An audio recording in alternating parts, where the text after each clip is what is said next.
Tonight, jailed for the manslaughter of her sons. 4 young boys who were left alone in their home died in a fire while their mother, Davika Rose, had locked the door and gone shopping. Bryson, Kyson, Leighton and Logan were beautiful, loving children who did not deserve this. The impact they made on us in their short lives cannot be measured and will never be forgotten. Also ahead, a woman who's been on hunger strike for more than 100 days, demanding her son is freed from an Egyptian jail. The East London lab that's growing fake meat, but would you eat it? And every little helps. How 3 simple words earned a London ad agency praise for the nation's favourite slogan. Good evening. A mother whose 4 young sons died in a house fire has been sentenced to 10 years in prison. Davika Rose left her 2 sets of twins, who were 3 and 4 years old, locked in their home in Sutton while she went to Sainsbury's. In court, the boys' father said he would never recover from losing his funny, beautiful boys, Leighton, Logan, Kyson and Bryson. A warning, the details in Helen Keenan's report are distressing. As Davika Rose was seen on CCTV out shopping in Sutton, nearby a fire was ripping through her home with her 4 young sons trapped inside. Her 2 sets of twins, 4-year-old Kyson and Bryson Hoth, and 3-year-olds Leighton and Logan Hoth. Bryson, Kyson, Leighton and Logan were beautiful, loving children who did not deserve this. The impact they made on us in their short lives cannot be measured and will never be forgotten. We miss them every day and will always hold them in our heart. Davika Rose arrived at the Old Bailey today for the sentencing of their manslaughter. She and her children had been living in squalor, surrounded by rubbish and human excrement. A cigarette or tea light in the living room sparked the fire in December 2021, and neighbours described hearing the boys shouting for help inside. Rose had suggested she'd left them with a friend, prompting firefighters to go back into the building again, but this turned out to be a lie, and she was today sentenced to 10 years in prison. You went out, leaving 4 boys unattended in the unsafe conditions of the house, but you abandoned them. Had you been at home when a fire started, you may have been able to extinguish it, or if not, you would have been able to get the children safely out of the house, but you were not there. The court heard how she had struggled with her mental health and told her GP she could not cope, but the judge didn't accept it had reduced her responsibility in what he described as a tragic case. In court today, she wore a face mask and a black hoodie and rested her head in her hands. She also had headphones on covering her ears due to her tinnitus, and at times became so distressed that she came out of her seat and onto the floor of the dock. In fact, someone was able to go in there to comfort her as she continued to sob. Rose was separated from the boy's father. He was not in court today. A statement read on his behalf said their lives had just begun but were cut so short. It was every parent's worst nightmare. I simply want to join them. I will never recover from losing my funny, beautiful boys. I have to fight for all of us left behind and live. In mitigation, the court heard since their deaths, Rose has lost most of her vision, so can no longer even see photos of her boys.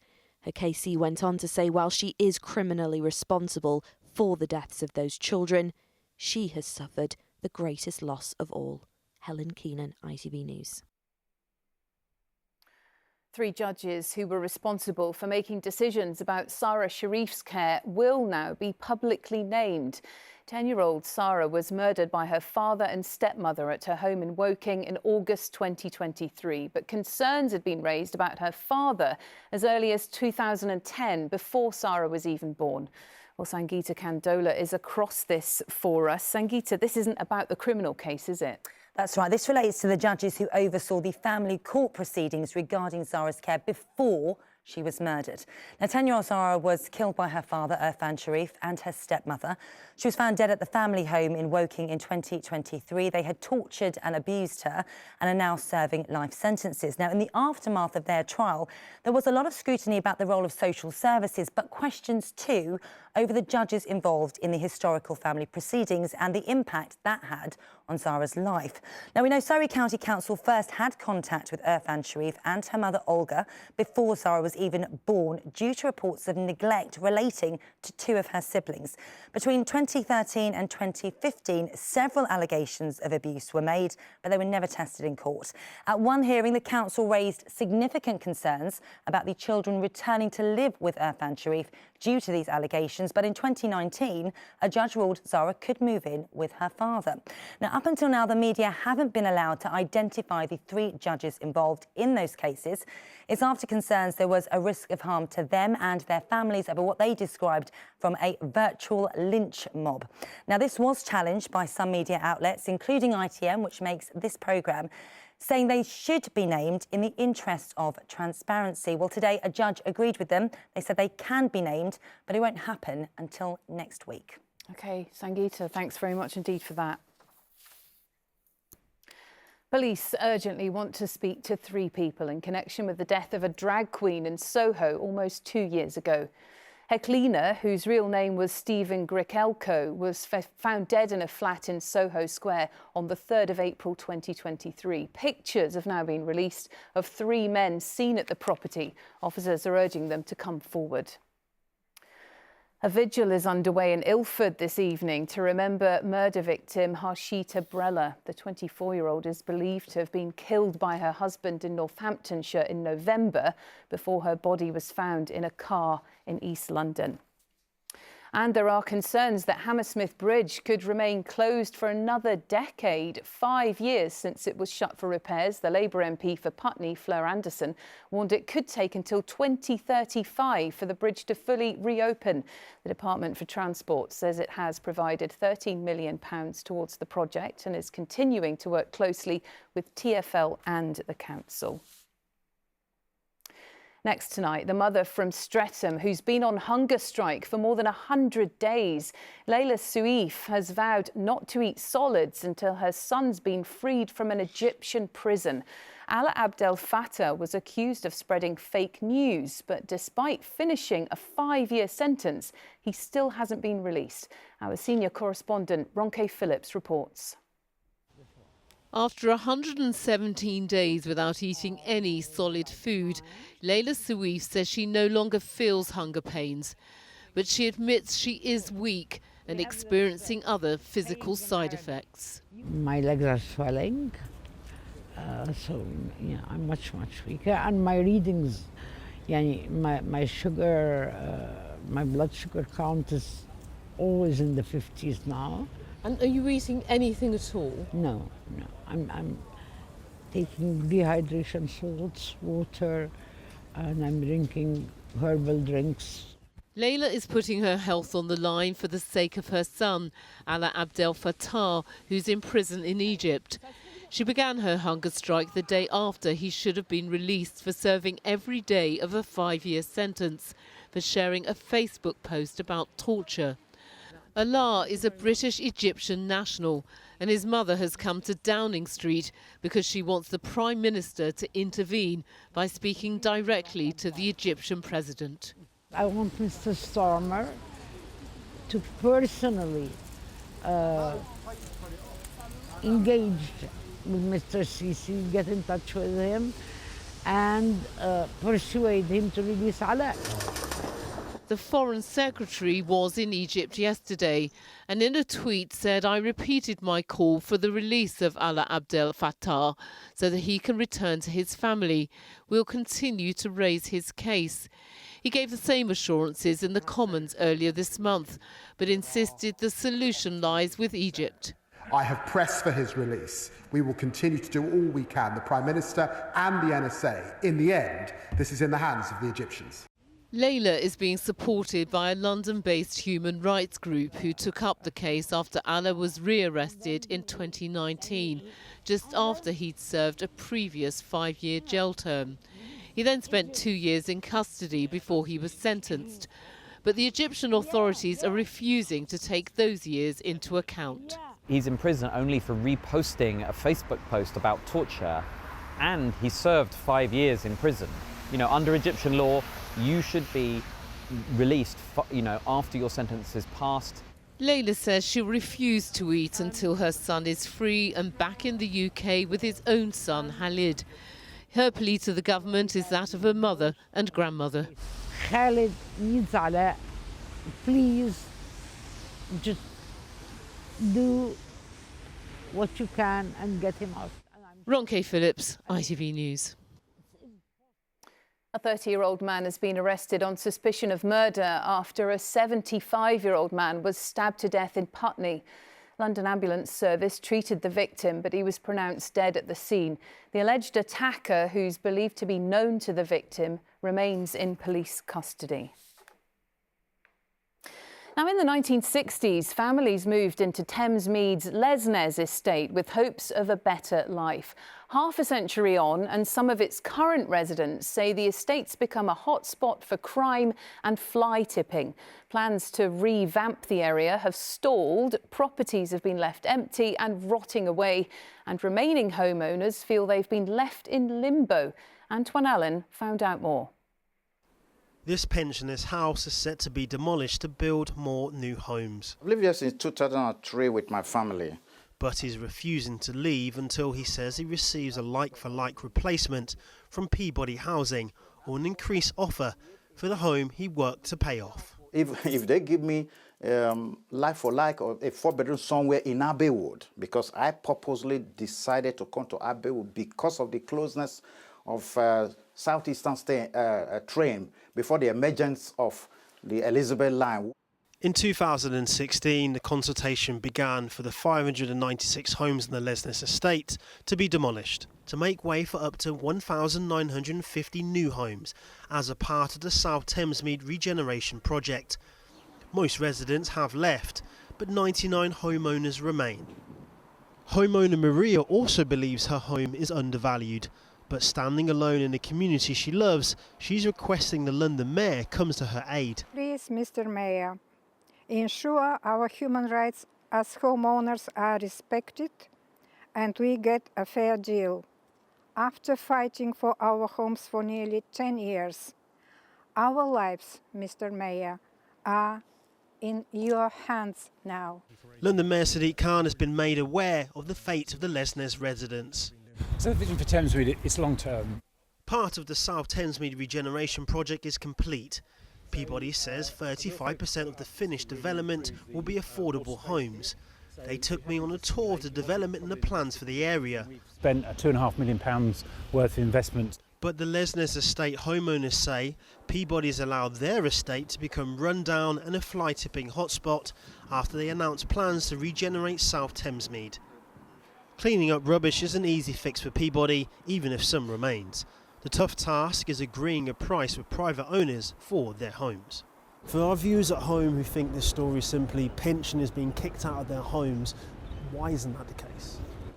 Well, there is a requirement to move. I think that there is a point that some people will be being asked to move that maybe won't want to. But what we've done is work really hard to say, look, let's get you a suitable alternative, either in Thamesmead, just down the road, but buy your home off you, use that money to buy the one down the road. If you need some additional funds, we don't want pensioners having to start taking out a new mortgage or whatever, so we can fund that gap between the price of the home here to buy something suitably alternative elsewhere.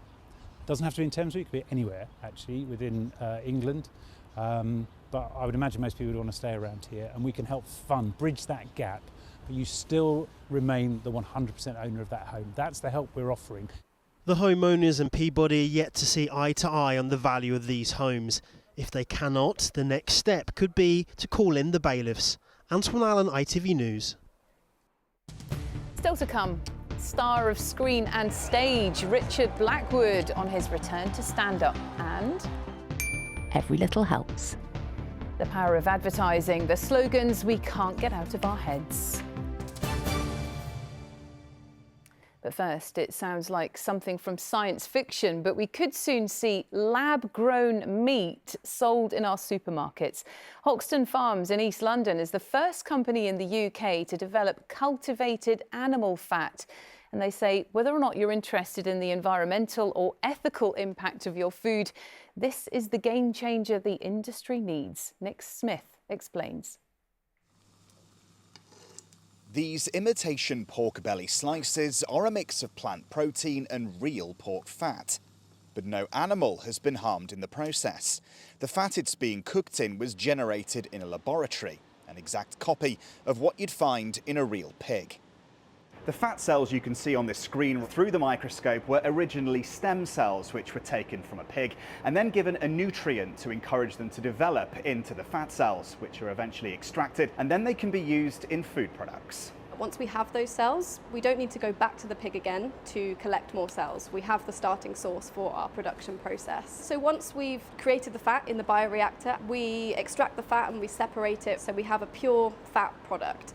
It looks and tastes and smells a bit like lard that you might pick up from the butchers. Cultivated meat is now part of the UK's national food strategy. It's going to become more and more common in UK supermarkets and restaurants. Cultivated meat causes something like 95% less carbon emissions than traditional farming. There's less use of fresh water, antibiotics, land, and the emissions that are produced are much easier to control because it's a very contained process. 6 months ago, the UK became the first European country to approve sale of cultivated meat, with the use of lab-grown chicken in pet food. The industry is now waiting on the green light for human consumption. The food is a very new industry, but there's been a massive explosion in interest. Lots of companies developing everything from lab-grown milk through to lab-grown steak. The underlying science is much older because most of these products are based on what's called tissue culture. So this is something that people will be familiar with from medicines, for example. All of these products will need to be authorized. But what we're recognizing is that this is a very different sort of food, a different sort of technology to other foods that are out there. Lab-grown meat is going to be a complete game changer for people who rightly have concerns about the meat industry, whether that's the environmental devastation it's inflicting on our planet or the treatment that it's subjecting animals to. So if people like that who still like the taste of meat and want to get their meat fixed, then lab-grown meat has huge potential to fill the gap there.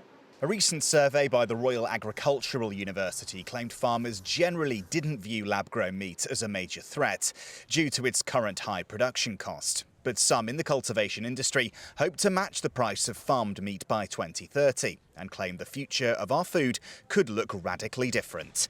Nick Smith, ITV News. Iconic Soho venue GAY has been put up for sale after its owner said strict licensing restrictions were ruining the area. Jeremy Joseph says there's no point trying to keep the bar open because Soho has lost its vibrancy. GAY, which opened in the 70s, was put under financial pressure after Heaven nightclub, which Joseph also owns, was forced to close temporarily after a bouncer allegedly raped a customer. And the RSPCA in Hillingdon is appealing for funds to help care for 13 neglected Persian cats. The charity, which received the animals from an irresponsible breeder, says they'd never been groomed. They're now looking for new homes. Now, you may know my guest tonight from shows like EastEnders and Hollyoaks, but he is in fact a man of many talents who's been entertaining us for an impressive 3 decades. Have a look at this. Are you from Hackney, any of you guys? Hackney, yeah. Well, my son's from Hackney, so I'll give you a blie. He's born in Homerton Hospital. Teeth my chain when he was born. Hey, y'all, can I say something? Then I saw her face. I saw his face. I'm a believer. Not a trace. No, not a trace. You're not really good at all, are you? Listen, you know what? I gotta get back to the car. Look. Don't! Let me tell you twice. Yes, it's Richard Blackwood, and he's returning to his comedy roots and a new stand-up tour, including a show tonight at the Leicester Square Theatre. But before that, you've come in to chat to us. I've come to see you. Thanks very much. I've come to see you. I'm very happy about it. no, literally, I do this and then I go and do the show. Yeah, back to comedy you go. Is that your real passion, do you think? Do you know, it's one of my main passions. I love acting. You know, acting has been so good for me. It's been beneficial for me. But stand-up I started back in '93, and stand-up is essentially what got me here, even here. So, you know, I think it's important to keep the grassroots, to keep the water, you know, watering the plants, so to speak. Absolutely. Yeah, What's your show like then? You know what? Funny. Okay. No, I'm very funny. Imagine if I said, yeah, you come there, you just click. Right? No, it's, you know what it is? If I was to liken it to anything, I would say I grew up on Richard Pryor, Eddie Murphy, Martin Lawrence, people like that, Lenny Henry. So that would be my style, observational, my take on current events. And as I've gotten older, I don't know, you know, don't you realise you start to become like your parents, right? And the ignorant side, the side that you didn't like as a child, the disciplinarian side, or the, you know, their take on life was so hard because they were so, you know, they were been on earth for many years and then nothing impresses them. And I've become that. I've become my dad, right? Which is, I don't know if that's a good thing, but that's my style of humour. It's very much now, as a 52-year-old man, how I look at life and the comparisons I'm able to draw from yesteryear and compare it to now, which is great as well. Because you slipped that little age in there. I've did you see what I did? You've been getting a lot of compliments and a lot of attention this week for that you are looking so good at 52. You. But then age, it's just a number, isn't it? It is just a number. For some people, it's very real. But for me, right, and I mean, you look beautiful. I'm getting 32. That's very kind. 32. I don't mind admitting that I am not far behind you at 51. No way. I used to get nervous about it, but I'm like, what are you going to do? Do you know what? My mum used to say, you're young for a short time and you're old for a long time. Yeah. So it's how you get there. But I'm going to say this, I'm going to take it away from me. You do not look nowhere near 50. Thank you. Let's go back to you. Okay, no, cool. No, because it's good. I just want to make sure that if no one else is saying it to you, I'm saying it to you. That I'll take it. I'll take that all weekend. But, you know, you were born in Clapham. Is that still very much home? Does it feed into some of your jokes, being a Londoner? I think it does as a South West Londoner, yeah. I mean, I was born Clapham South Hospital for Women. It's now a Tesco's. Oh, so, you know, we've upgraded.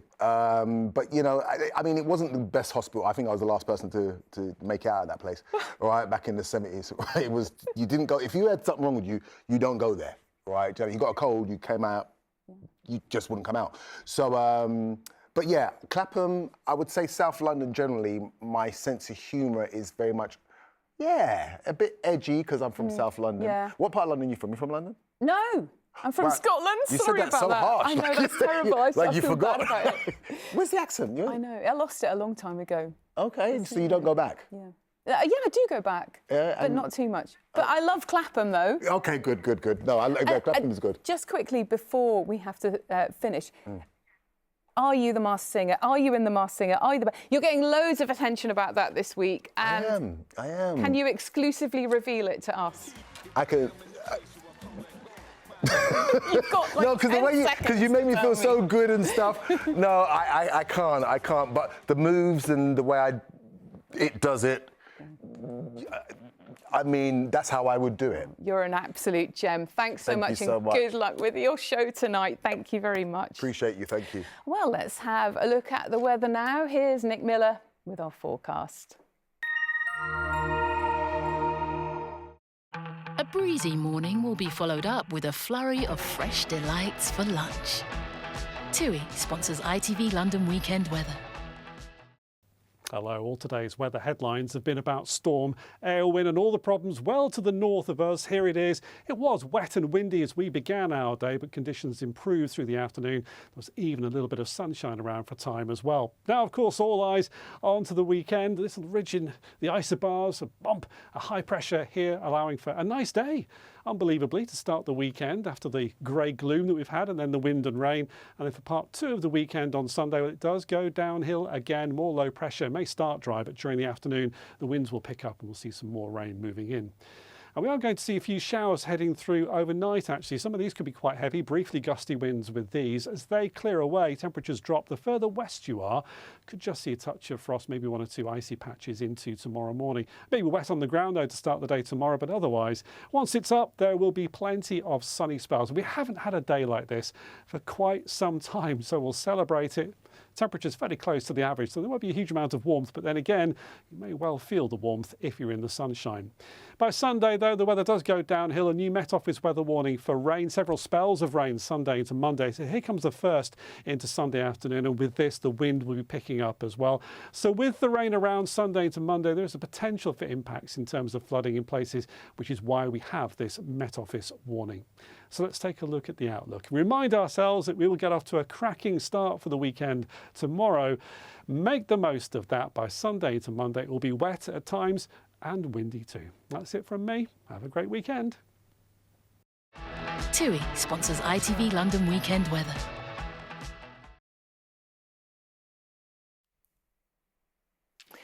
And finally, the London advertising agency behind a well-known supermarket catchphrase has reason to celebrate today. Tesco's motto, "Every little helps," has been voted the nation's favourite ad slogan. It topped a poll of the most iconic advertising straplines of all time, from Nike's "Just Do It" to the unforgettable "Should have gone to Specsavers." Faye Barker has the story. Every little helps. Hear this, Tesco. And even if you didn't realise it, you'd probably already thought of Tesco. Finest fruit. It's a tagline first used in 1993. Tesco. Every little helps. And then laid the foundations for one of the biggest campaigns for Clerkenwell ad agency, Red Brick Road. From champagne to turkeys and trees. It now sits firmly in the nation's heads at the top of a poll of our most memorable advert slogans. Every little helps. Some don't even mention the brand, but are still instantly recognisable, like Nike's "Just Do It," second in the poll from the Advertising Standards Authority. Hitting the sweet spot of a slogan with catchy music is extremely powerful. Like this from McDonald's. First launched by pop star Justin Timberlake back in 2003. If you have a jingle associated with your slogan, it's more likely to stick in people's minds. I think 5 of the top 10 are kind of jingle type slogans. Auto glass repair, auto glass replace. So that's kind of a good way. If you're trying to come up with an ad slogan for your brand and you want it to stick in people's minds. It's nice to take the weight off your feet. Comedy can also play a part, with Specsavers' slogan even transcending into the nation's everyday language. What do you think? Sometimes it's nostalgia. Smash, get smash. But whatever it is, we all have our favourites. Faye Barker, ITV News. They're going to be stuck in your head all night. Well, that's it from us. The evening news is next with Charlene, and Sangeeta's here with our late bulletin after news at 10. But for now, from all of us, enjoy your evening. Bye-bye.